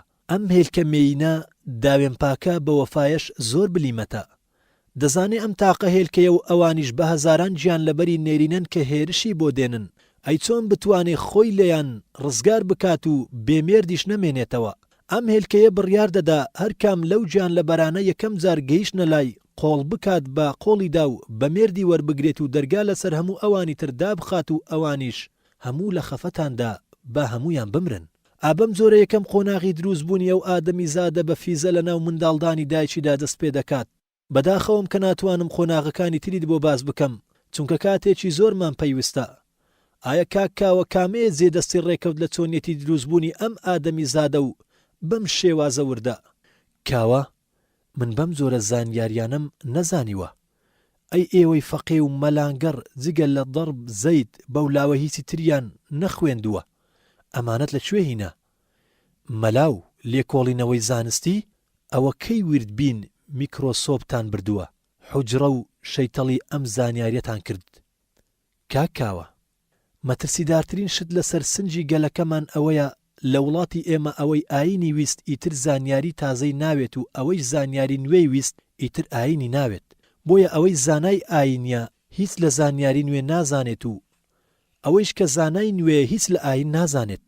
ئەمانە هیچیان لە مانای ڕاستی ئاین و زانیاری نازانن. هەردوو لایەن بە هەڵەدا چۆن نەخۆشن، دوورن لە ئیسلام و زانیاری ڕاستەقینەوە. نەزانیمان کرد کە میکرۆسۆبمان نەبردە حوجرە وە کاکاوە ئەم هەویرە ئاوی زۆر دەبات و لە باسەکەی خۆمان دەرمان دەکات. کاوە باشە فەرم بۆ سەر باسەکەی خۆمان و باسی خۆمان. باسی چی خۆمانت بۆ بکەم؟ هەر پارچەیەک لە لاشت بگریت پێت دەڵێت کە چێ دروستی کردووە و پەنجە بۆ پەروەردیگارەکەی درێژ دەکات. تەنیا مەرز ئەوەیە بە زمانی ژیری و دڵی ژیری و چاوی ژیری لە پارچەکانی لەشمان ورد ببینەوە. ئەم مرۆڤە سەرسوڕهێنەرە ژیانی وەکەم و زیندەوەرە بێزمانەکانی تر لە گڵ و ئاوە کەچی لە دواییدا دەبێت بە فەیلسوف و بیر لە بوونەوەر و خۆی و خوا دەکاتەوە. ئیتر باسی چی ئەم مرۆڤەت بۆ بکەم؟ چۆن لە پشتی باوشی تا پەیدا دەبێت؟ چۆن کۆچ دەکات بۆ سکی دایکی و لەوێەوە بۆ جیهان و ژیان و ڕووناچی و شیرمژین؟ چۆن هەناسە دەدات، خواردن دەخوات، جوین، قودان، چۆن گۆشتی پێ دروست دەکات، چۆن گەرما دەگەینێت بەلاشەی و چۆن ناوسکی کسک دەدات بۆ دەرەوە و چۆن دیسان پڕی دەکاتەوە، چۆن شەقە جۆگەی خوێن وەک جۆگەی دەڵێن و چەقان بۆ هەموو تێشوەکانی لەشی ڕاکێشاوە و لەم سەرەوە خوێنێکی سووری کەشی پاک لەگەڵ خۆیدا دەبات و لەو سەرەوە خوێنێکی شینی پیس لەگەڵ دەیان لاشەی کرێکاری کوژراو دەهێنێتەوە. چۆن لاشەی ئەم مرۆڤە لە ملیۆن سیل پێکاتووە و چۆن ئیش دەکەن؟ چۆن ئەم لاشەیان پێکێناوە؟ ئەم لاشەیە کە بریتیە لە جەنگێکی جیهانی بە هەزاران خڕۆکە دەدات بە کوشت و دیسان پاڵ دەنێت بە لەشکرێکی ترەوە بۆ پڕکردنەوەی سەنگەرەکان، هەموو کەلاوەیەک ئاوەدان دەکاتەوە و هەموو خوێن بەربوونێک دەبەستێتەوە. ئەی ژیری عەقڵ کە ژیری خۆی سەرگەردانە لە چۆنیەتی خۆی. ئەی بە هەزاران شێوە و ڕەنگ و چاکە و بەد بە هەزاران بەسەرهاتی تۆمارکراو لە کوێن چۆن وادێن بەدەستەوە لە کاتی داواکراودا. کاکاوە نەچۆنیەتی کارکردنیان تەنانەت ناتوانم ناوەکانیشت بۆ هەڵبدەم. جا ئەم سنگ و تەرازووە لەکوێ و کێشانەی ڕێکەوت لەکوێ؟ تۆ باوەڕت بەوە نییە کە بوومە لەرزەیەک لە چاپخانەیەک بێتە هۆی چاپبوونی دیوانێکی شعر، بەڵام بڕوات بەوە هەیە ئەم هەموو وردەکاریە لە خۆیەوە بەڕێکەوت بوو بێت.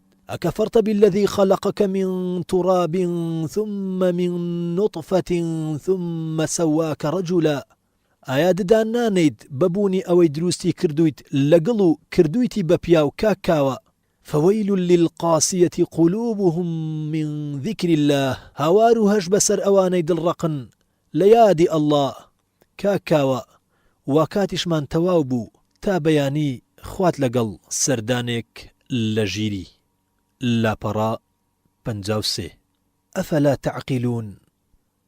کاکاوە ماوەیەک لەمەو پێش لە گۆڤارێکی میسریدا خوێندنمەوە کە لە کاتێکدا تیپێکی سێرک یاریەکی دەکرد لە پێشچاوی سەیرکەرەکانی. لەم یاریەدا شێرێک هێنرایە سەرشانەوە بۆ یاری. پاش ئەوەی یاری پێکەرەکەی کە ناوی محەممەد الحلوب و یاریەکەی بە شێرەکە تەواو کرد، چەپڵەیەکی زۆر و هەڵنانیان بۆ محەممەد لێدا. ئەمیش ئاوڕیداوە بەلای سەیرکەرانەوە و پشتی کردە شێرەکە بۆ ئەوەی سوپاسی چەپڵە لێدەرەکان و سەیرکەران بکات. لەم کاتەدا شێرەکە هێرشی هێنایە سەری و بە چنگ و قەبتەی بەربوو. محەممەد خەڵتانی خوێن بوو. سەیرکەرەکان بە هاوار و پەلەماری کورسی هێرشیان هێنایە سەر شێرەکە و بە هەر جۆرێک بوو محەممەدیان لە ژێر چنجی دەرهێنا و بە پەلە گەیاندیانە نەخۆشخانە. بەڵام بێسوود بوو. لە پاش تەواوبوونی دووشەی کەوتی تکام وایە ئەم شێرە نەکوژن، توخوا مەیکوژن. محەممەد گیانی دەرچوو مرد. بەڕێوبەری سێرک بڕیاریدا بە ناردنی شێرەکە بۆ باخچەی گیان لەبەران، لەبەر ئەوەی شێرێکی دڕندەیە و بۆ یاری پێکردن ناشێت. بەڵام ئایا دەزانی شێرەکە چی کرد؟ کاوە چی کرد کاکاوە ئەم شێرەمانی گرت لە خواردن چەندە خەریکی دەبوون خواردنی نەدەخوارد مێینەیەکیان بۆ هێنا بەڵکو لەگەڵیدا ڕابێت بەڵام بێسوود بوو هەرکە لێی نزیک دەبوویەوە لێی دەدا و بەنینۆک تێی بەردەبوو ئەم شێرە وەک شێتی لێ هاتوو بەر بۆ گیانی خۆی و بە چڕنووک لاشەی خۆی ئەنجن کرد ئەوەندەی گازگرت لە کڵچی هەتا قرتاندی ئەمجارە بەر بووە دەست و خۆڵی ئەو دەستەی محەممەدی پێکوشت بوو بەر بووە خواردنی گۆشتی خۆی لەدا خاندا بەڵێ بەر بووە خۆی هەتا خوێنی بەربوو نەگیرسایەوە و مرد لە داخی پەشیمانی مرد لە پاش بیرکردنەوە لە تاوانەکەی و هەستکردنی بە تاوان بەڵێ پاشایەک لە پاشاکانی بێشە و بە خوێن مرش بەناو بانک هەستی بە پەشیمانی کرد بەڵام کاکاوە ئێمەی مرۆڤ زۆر لەوان درەندەترین هەرگیزیش هەست بە پەشیمانی ناکەین لەسەر مێزی دیبلۆماسی و بەدەم پێک هەڵدانەوە و بە سادەیەکەوە بڕیاری کوشتنی ملوێنەها کەسی بێتاوان دەدەین و خۆشمان لە کەشتی خۆمان ناکەوین هەروەک هیچ نەبوو بێت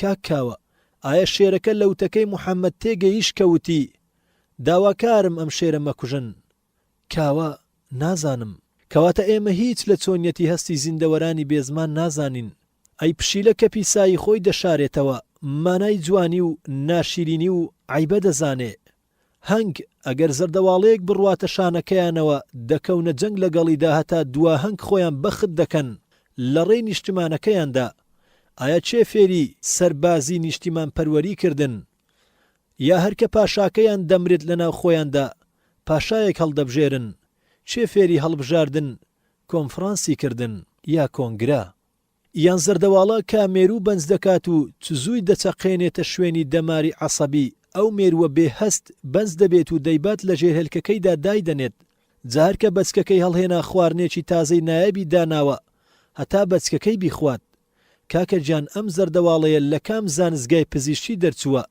وا بەو جۆرە شوێنی دەمار عەسەبی ئەو مێرووە دەزانێت یان ئەو مێرو کرمانەی کە لە ڕەنجی ئەو شوێنەی تێدا دەژین بەرگ بۆ خۆیان دەکەن لەکوێ یاسای چاواشەکردن و خۆحەشاردان فێر بوون وشتر هەتا یەکێک دیار بێت ناچێتە لای مێینەکەی خۆ ئەگەر لەو کاتەدا یەکێک چوو بە سەریاندا دەخەن و تەریق دەبنەوە ئایا ئەم وشترە مانای شەرم دەزانێ ئایا ئەم وشترە بە ناموستر نییە لە زۆربەی لاوەکانی پاریس و نەرویج ئەی کاکاوە چۆن مێرو لە کاردا بەش دەکات بەسەر ئەندامەکانی شارەکەیدا کە بە هەزاران مێرو لە دەبن چۆن دەتوانن هەڵسن بەو یاسا ڕێک و جوانە کۆمەڵایەتی وردە بێ ئەوەی زمانێک هەبێ پێی بدوێن ئایا ئەمانە لەگەڵ کام بار سەنجی ڕێککەوتدا هاوکێش دەردەسن کاوە دەڵێن ئەمانە یاسای سروشتیە کاکاوە سروشت چییە دەبیندرێت کاوە نا ئەی سروشت چییە ئەمە ڕاکردن و هەڵاتنە لە وشەی ئەڵڵا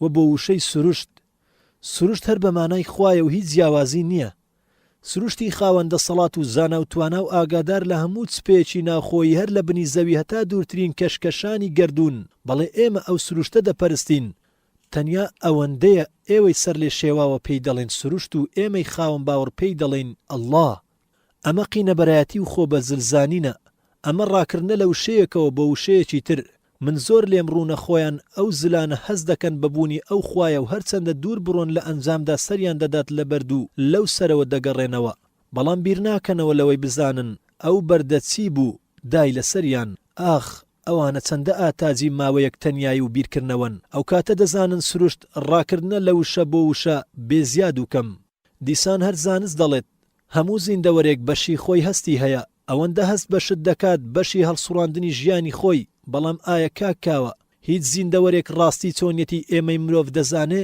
ئایا دەزانێ لەشی ئەم مرۆڤە چۆن پێکاتووە چۆن دەبیسێ و چۆن دەخوات سوڕانی خوێنی ئەم مرۆڤە چۆنە یان چۆن ئەم ئادەمی زادە بیر لە شت دەکاتەوە و شتدا دەهێنێ و دەزانێ ئەم مرۆڤە چەند شتی سەرسوڕهێنەری داهێناوە بۆچی داهێناوە لەگەڵ ئەوەشدا هەستی زیندەوەران لەگەڵ هەستی ئێمەدا زۆر نزیکترە لە چاو هەستی ئێمەدا بەرامبەر هەست و دەسەڵات و چۆنیەتی ئەڵڵا ئابەم جۆرە ژیری پەنجەڕا دەکێشێت بۆ ئەڵڵا پیشانت دەدا کە چێ پەروەردیگاری ئەم بوونەوەرەیە ئیتر تا بەیانی بەخوا دەسپێرم هاوبەشی لە کۆڕێکی زانیاریدا لاپەڕا 60 الله سبحانه وتعالى دەفەرمێ إنما يخشى الله من عباده العلماء کاکاوە ئەمەی لە پێشەوە باسمان کرد هەمووی تێبینی و سەرنج و زانیاری بوو لەبارەی خوا و شیتەڵکردنی وشەی ڕێکەوتەکەی بەڕێستانەوە و کێشانەی بە تەرازووی ژیری. بەڵام با سەرێکیش لە گۆڕی مەستانی جامی زانیاری و زانست بدەین و بزانین لەوێ دەنگ و باستیە،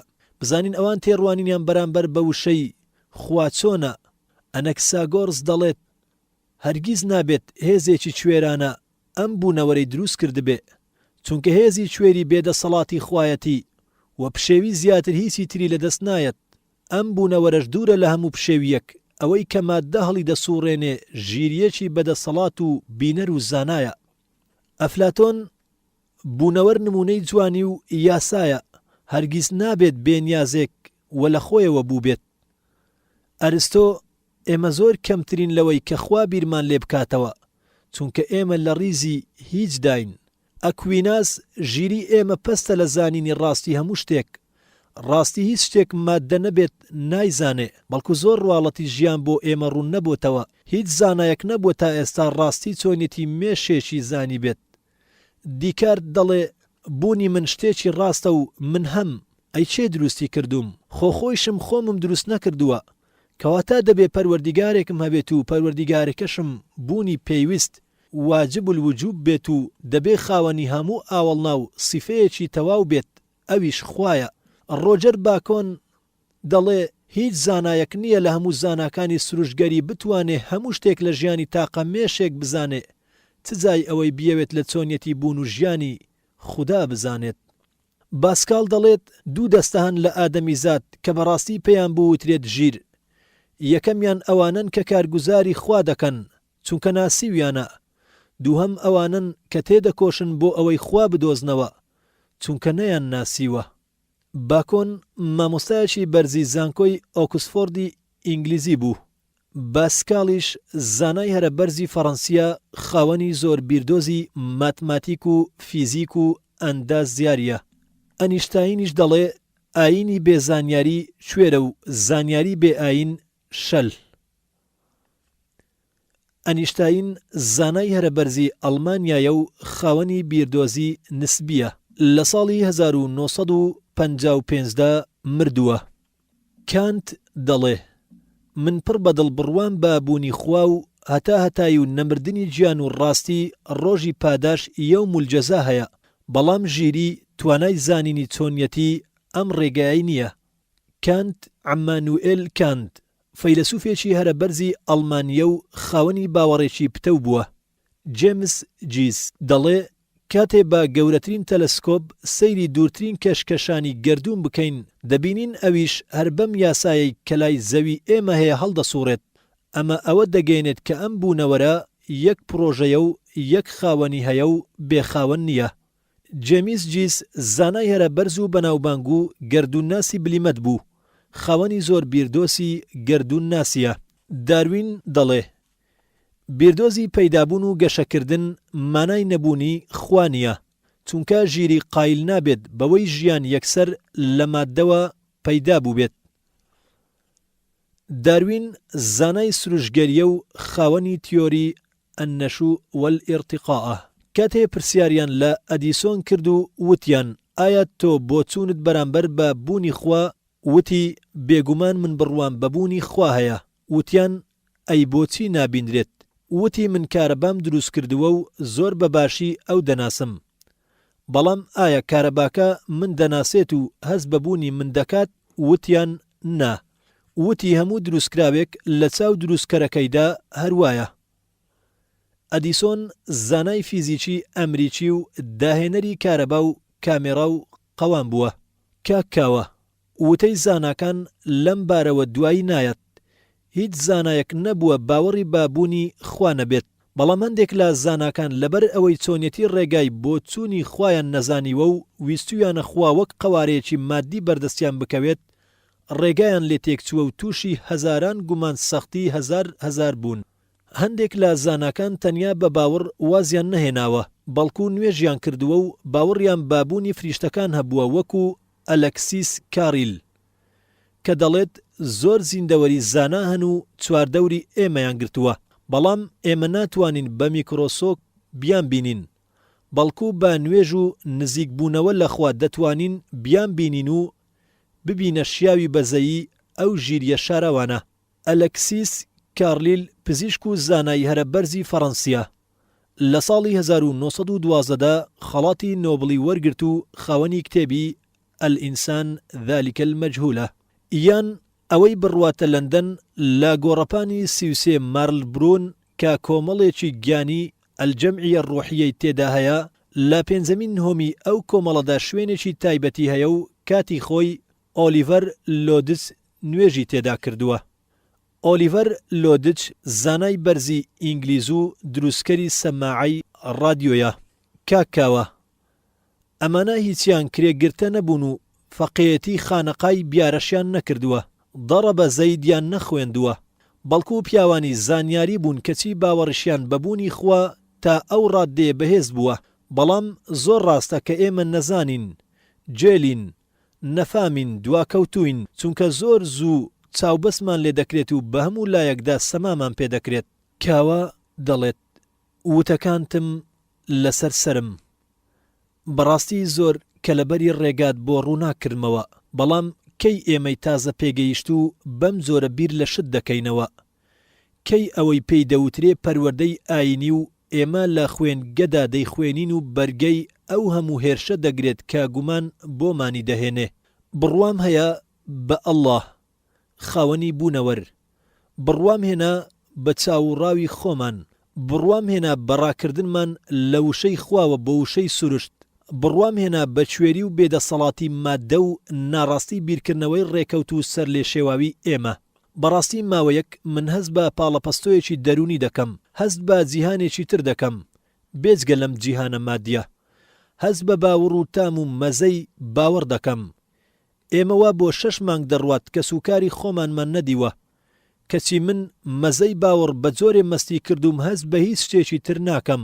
خۆزگە هەموو کەس بیزانایە لەزەتی باوەڕ چەند خۆشە، خۆزگە تاقییان دەکردەوە. سوپاس بۆ خوا کە بە یەکجاری ڕێگات لێون نەبوو، خوا یارمەتی دایت بۆ دۆزینەوەی ڕاستی. منیش پشومدا، چونکە بۆم دەرکەوت نەمامەکەم لە ماوەیەکی کەمدا هاتە بەر و ڕەنجەکەم بە فیڕۆ نەڕۆیشت. بەڵام خوا ئەم کۆڕەمان لێ تێک مەدە و هەتا بە تەواوی لەم نەخۆشی و بێهۆشیە ڕزگار دەبم، بەردەوام بە لە ئامۆژگاری کردنم. بەڵێ بە پشتیوانی خوا لەسەری دەڕۆین، بەڵام وا ئێستا کاتمان تەواو بوو، تا بەیانی بەخوات دەسپێرم. لێک پچڕان لاپەڕا 68. بەڵێ هەروەک کاکاوە دەڵێ ماوەی 6 مانگمان تەواو کرد لەژێر سایەی سەربازی عارفی، بەڵام تامی وچان ئیجازەمان نەکرد. بەم هۆیەوە زۆر لە سەربازە کوردەکان ڕایان کرد، بە جۆرێک بەرپرسیاران هەستیان پێکرد.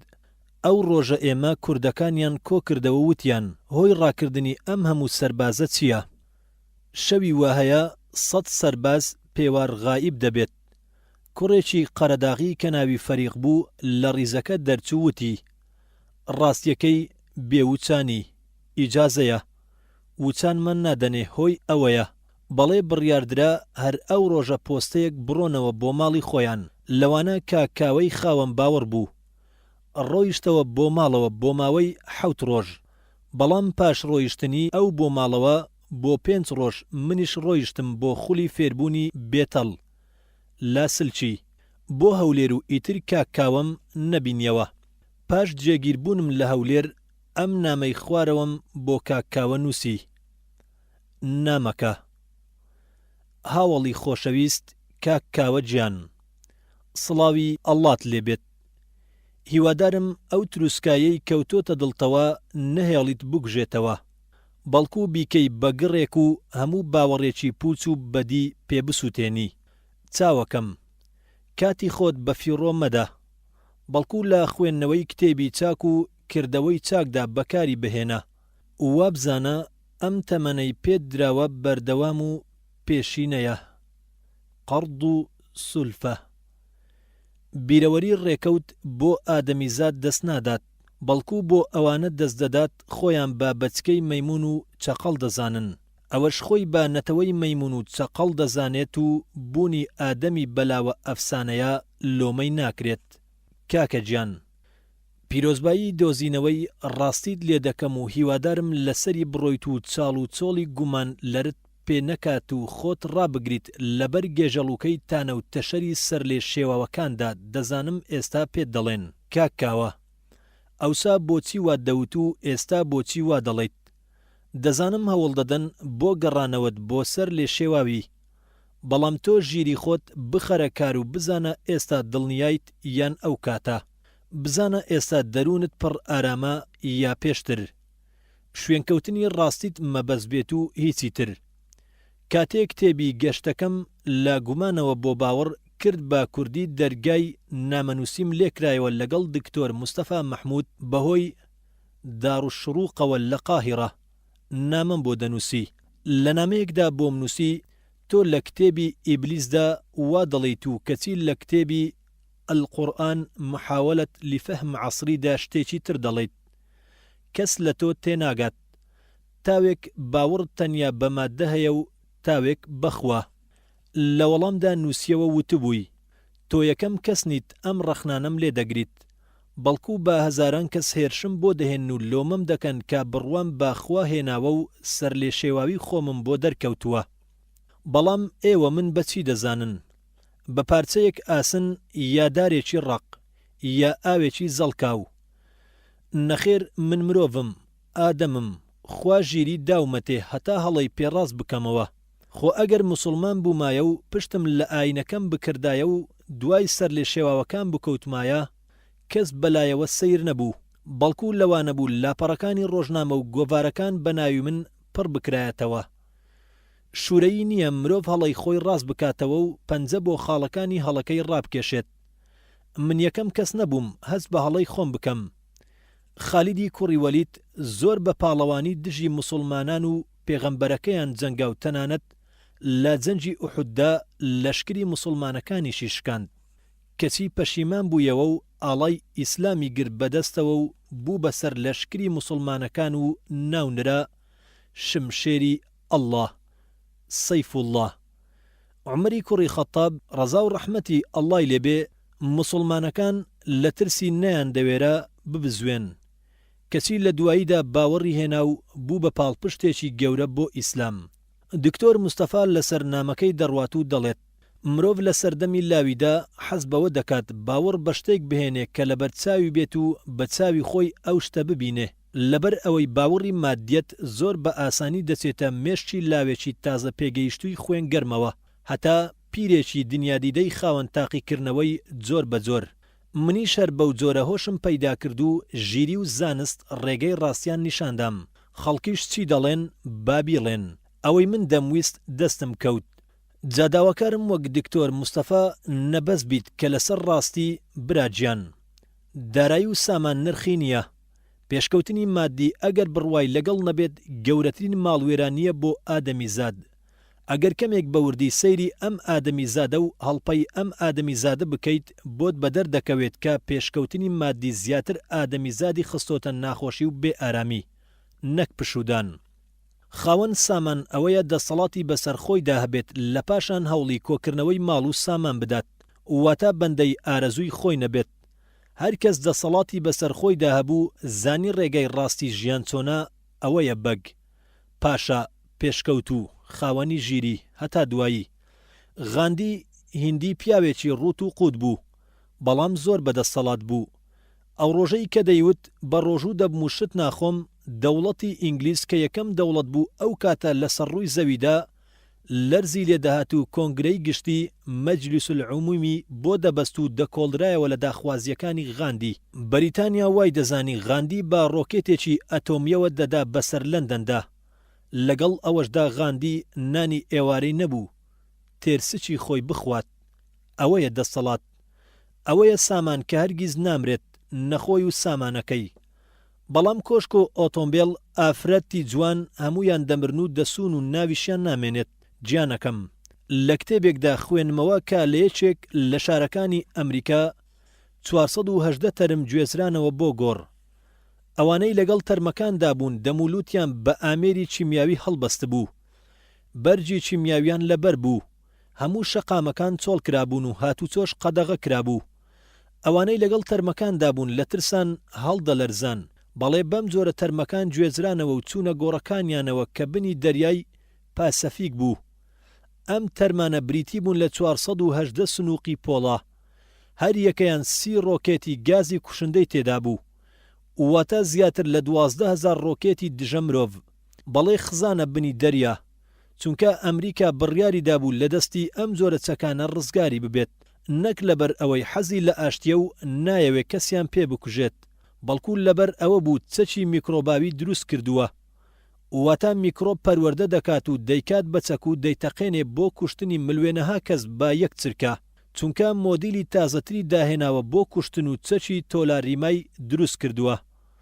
بەڵێ ئەو ڕۆکێتانەی فڕێدا چونکە چەکی هایدرۆجینی هەیە لە ناو مانجی دەستکرددا بە تەقینەوەی کرد قاڕەیەکی زەوی دەکات بە دەریایەکی تازە، چونکە بەتەمایە بەم زوانە بۆمبای نیوترۆن دروست بکات کە هەر بە تەقینەوەی گۆی زەوی هەر وەک سێوێک لەت دەکات و دەیکات بە دوو پارچەوە. هەڵگرتنی تەرمی ئەو ڕۆکێتانە و فرێدانیان مانای فرێدانی بەزەیی، مانای ڕزگار بوون لە دەستی دڵنەرمی ئابەم جۆرە هەوڵ دەدرێت بۆ لە ناوچوون و قەڵاچۆڵکردنی ئادەمیزاد لە ماوەیەکی کەمدا، بێ ئەوەی هیچ سەربازێک بڵێ من ئازا بووم یا کوژراوێک بڵێ من شەهیدم. نا، ئەمانە نامێنێت. بەڵێ بەم جۆرە مرۆڤ بوو بە دوژمنی گرۆی مرۆڤایەتی. ئەمەیە ئەنجامی پێشکەوتنی مادی.